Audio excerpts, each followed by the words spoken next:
Hello ladies and gentlemen, and welcome to the Game Peons. I'm going to be giving you some WorldEdit tutorial videos based on the little segments that they have for individual commands and structures and stuff like that. I'm going to pretty much be showing you everything of WorldEdit, and firstly I'm going to be showing you selection methods. I will not be showing you the basics because there really isn't any true basics, and you can pretty much learn everything that you need to know from these little segments, if you will. So let's get started on selection methods. So what you can see here is a long list of different selection methods that could be taking you step by step and how they work with each other and stuff like that. So this is the one command. This is the primary tool that you will be using with WorldEdit. You pretty much use it for everything involving WorldEdit, apart from a few things here and there, but mainly this is for selection methods. This is the primary tool for selection. So the one tool is your wooden axe right here. If I was to remove the axe and then do this, wand, and it has to be a double slash. I don't know why it has to be a double slash to work with WorldEdit, but I suppose it doesn't contradict any other mods or that require one slash that want something else, so I guess it's mod friendly, you could say, because it needs a double slash and not one slash. But anyway, yeah, so this is your precision tool. This will be selecting positions of your choice, position 1 and position 2. And pretty much it gives you the coordinates of the position that you last set and the amount of blocks that you have in your selected region. Now, position 1, position 2 will square off to each other, not in one line, but in a square or a cuboid, or depending on what SEL that you choose.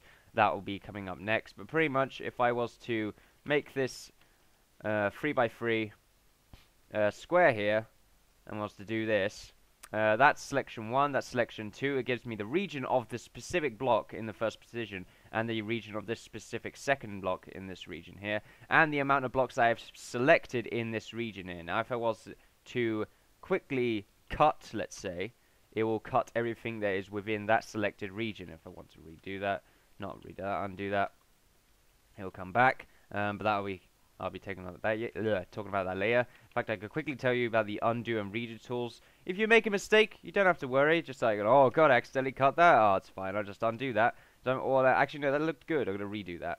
But anyway, yeah. So it's pretty much undo, redo tools. You can only undo or redo to about 20 or something like that. I'm not too sure if you can increase that, though. Okay. So this is also a little tool. If you ever want to use a wooden axe, for some reason, I'm not too sure, they give you a little thing here that allows it to not make positions anymore, but I'm not too sure why you'd want that. It's there for a reason. Without it, you don't really use it anyway, so yeah, well, you don't use it if WorldEdit didn't exist, so I'm not too sure if there's much point of it, but it's nice that they put it in there anyway. Maybe you keep accidentally selecting positions, but you don't want to get rid of the inventory because you don't want to get it out again. Then, you know, maybe you want to take it off for a little while just so it doesn't constantly reselect positions. But anyway, yeah, so now this is another position check. This is the SEL, or cell, whatever. Pretty much what this will do is change the selection region to a specific shape, I'm going to say. So I'm going to do a cylinder here. And actually, I'm going to go back to cuboid because that is the default. So it's going to go back to cuboid, and I'm going to set a region here. And I'm going to use a set command. This will allow me to create a material of your own selected type within the region that you have selected. I have made stone here, and I'm going to undo that because I want it again. Now, if I was to do a SEL cylinder, because it was a square, I'm going to pick 3 by 3. I'm not too sure if it'll work well with 3 by 3 actually, but I'm going to try again anyway. Set stone. There you go. It's not exactly accurate, but what it does is it puts this in the 3 by 3 square that I've selected, and then adds these, you know, a cylinder effect to it. It's pretty cool. And then you mostly want to use squares, though. I do use this little selection method, but then again, I don't use WorldEdit too often because there are some other tools that I will be making tutorials for. But this is very basic. I recommend WorldEdit should be a thing you start off using first, because it's not too complicated at all. It's a very easy way to get started off with using editing tools, maps, you know. It's pretty much in-game MC Edit. That's what it is. You can use the tools that you can find in MC Edit. Not all of them, but you can use most of the tools that you usually get in MC Edit in the Minecraft engine itself, in-game. So, I mean, you know, that's pretty useful. That's why WorldEdit is very handy in that respect. And I want to get rid of this guy using the butcher command. Actually, not too sure if this is WorldEdit or voxel. I do have voxel, and that will be another thing I'm making tutorials for very much just a lot more work put into it. But anyway, let's continue here. Now this is position 1, position 2. If you do not want your axe, if you don't want to physically select a position, then what you can do actually is go to that position, and you will be where the position is selected. Now where your feet are is where the block is going to be selected here. So if I was to do position 1 and then position 2, and I'll do set stone, then it will go exactly where my feet, well, my legs were, let's say. There you go then. And there's also, it's pretty much there if you don't really want to use the axe, but you want to make some more specific selections, I assume, or something like that. Maybe you can't select something. See, that's a good reason. If you can't, like, I can't select anything in the sky, can I? I'm just going to set that to position 2 instead then. Then go down and set the stone. And there you go then. By the way, I'm using a server. It's not the amazing server, and I accidentally cut that, but it doesn't really matter. Just going to fill that with grass.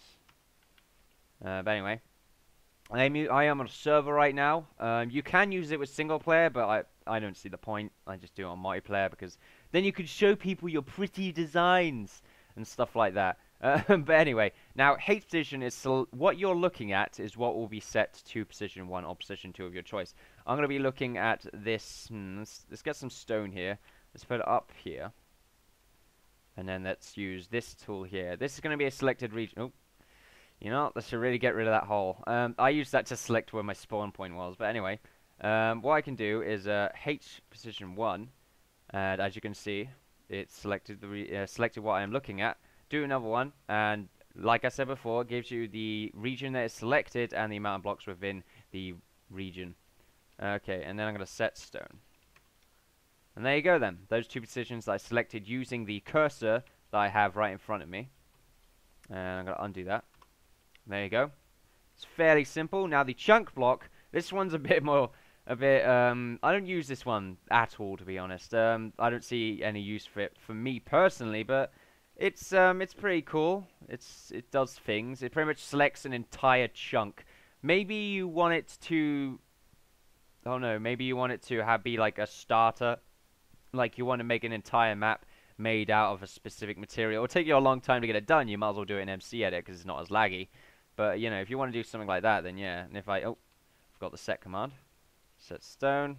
I don't believe it's case sensitive, so you don't have to do any like capital letters or anything like that for anything specific. But anyway, yeah, it selects the entire chunk region. If you keep going up, it will keep going all the way up to the top. And I'm not too sure if it can select any other chunks next to it.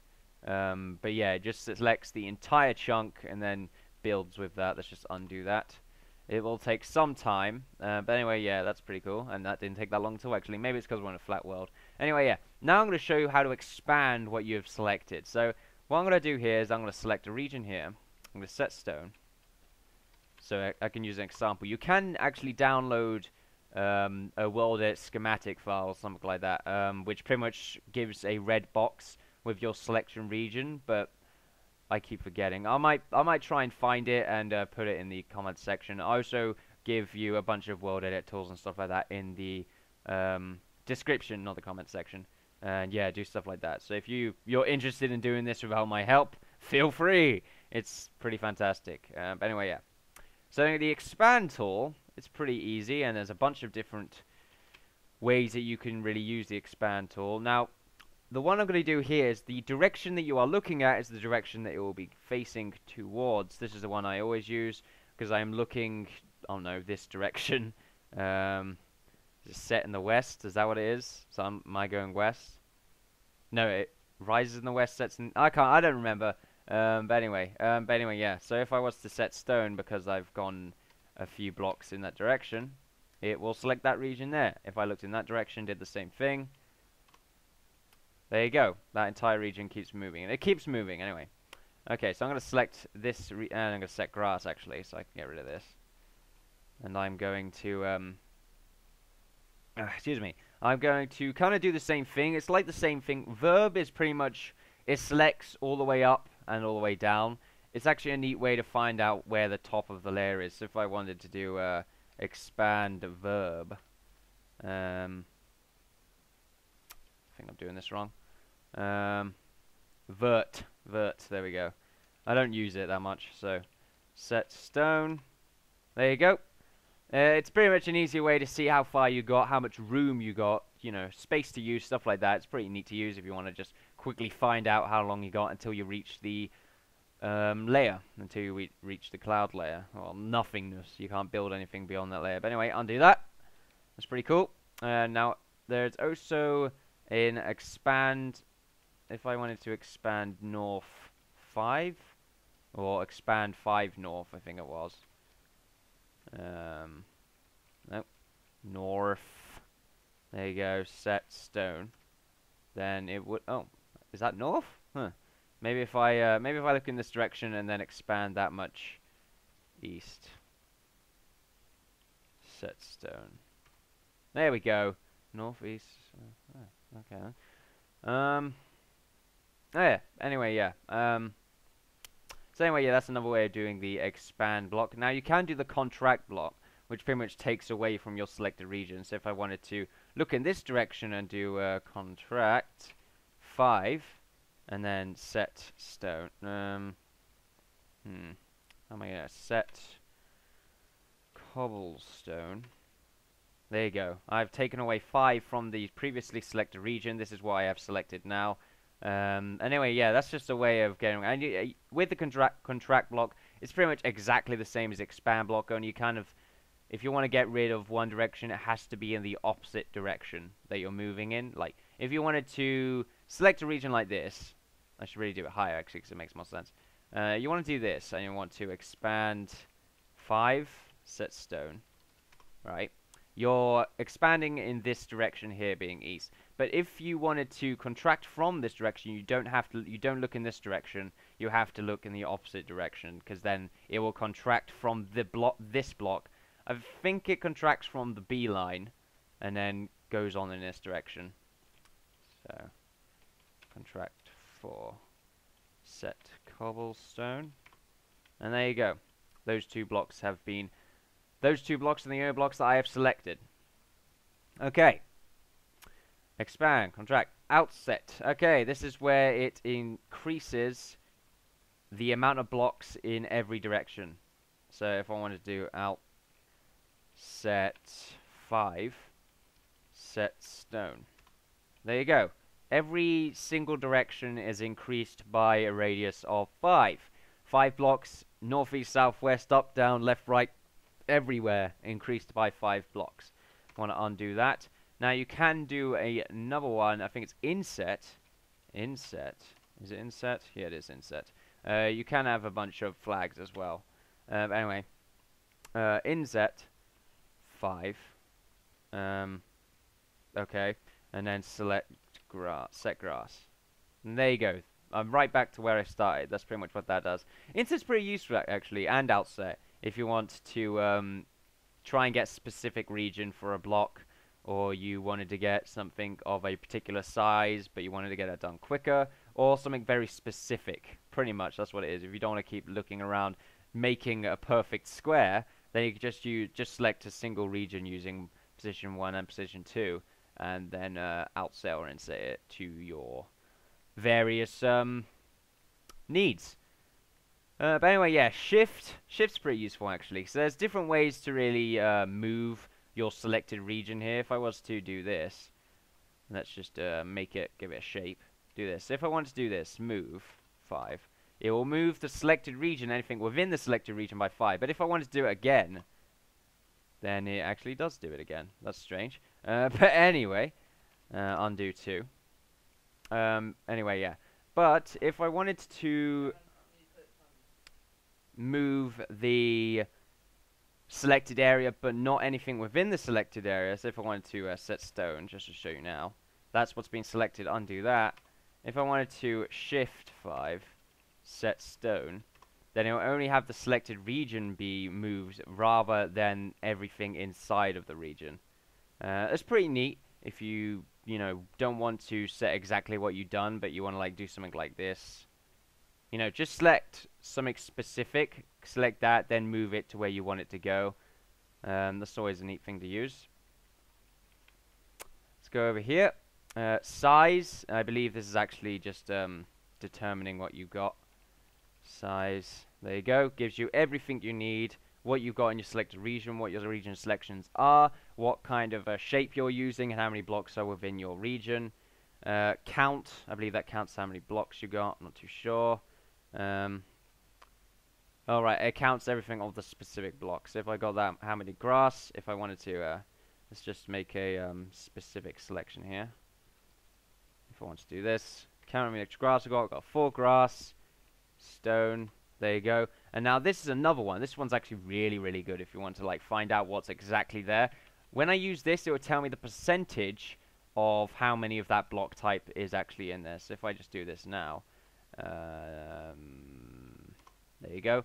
50% grass, 50% stone. That's what that does. It's really useful actually because there's some really specific tools that you can use using the set and replace command for if you want to get something specifically done.